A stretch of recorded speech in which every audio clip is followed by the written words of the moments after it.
আমাদের গ্রামের জমিগুলিতে প্রায় 1 মাস আগে চাষ হয়ে গেছে, কিন্তু দূরে একটি জমি আছে হরিসিংপুর, সেখানে এখনো চাষ হয়নি। কারণ সেই বর্ষার জলে 1 মাস ডুবে আছে, প্রায় 1 হাঁটু জল। সেখানেই আজ চাষ করতে বেরিয়েছি। সঙ্গে আছে কাকা, বাবা এবং মামা, 4 জন মিলেই রুইতে বেরিয়েছি। জমিতে এসে দেখলাম চক্ষু চড়ক গাছ, এখনো প্রচুর জল, প্রায় 1 হাঁটুর বেশি জল। বেশি দেরি না করে তাতেই আমরা চাষ শুরু করলাম। ট্রলিতে করে বীজ আনা হয়েছে।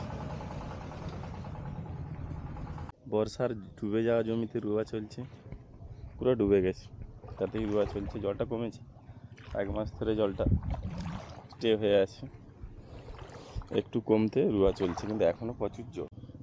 এতই জল, লোকেরা এখানে জাল রেখেছে। এখানে লোকেরা বলছে ধান লাগালে হবে না, কারণ ডুবেই থাকবে। তবু আমরা ভরসা করেই লাগাচ্ছি, দেখা যাক ধান হয় কি না। তবে আমাদের ভরসা আছে, বিশ্বাস আছে যে হবে। 1 হাঁটুর বেশি জল, হাঁটুর জল।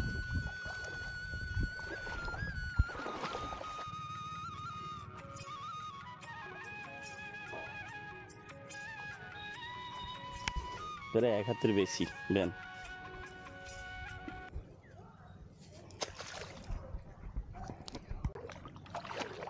এখানে ডুবে যাচ্ছে একদম। করার কিছু নাই রে, ডুববে।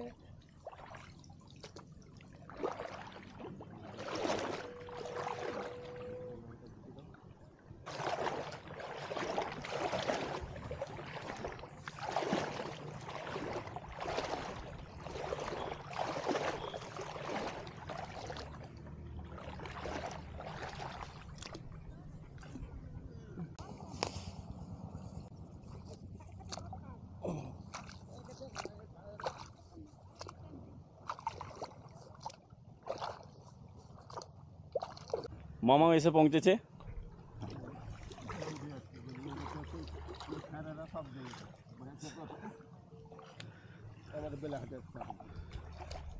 ঝাড় বীজ একদম, একটা বীজই লাগানো চলছে।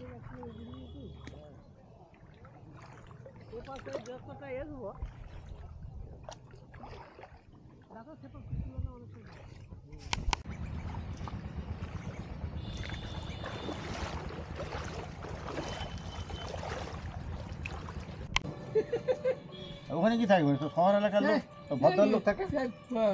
ফুল গাছটা, হ্যাঁ, এই ফুল গাছ আছে ওখানটা 2টা লঙ্কা গাছ হয়েছিল। হ্যাঁ, ওদের সব সারা বছর।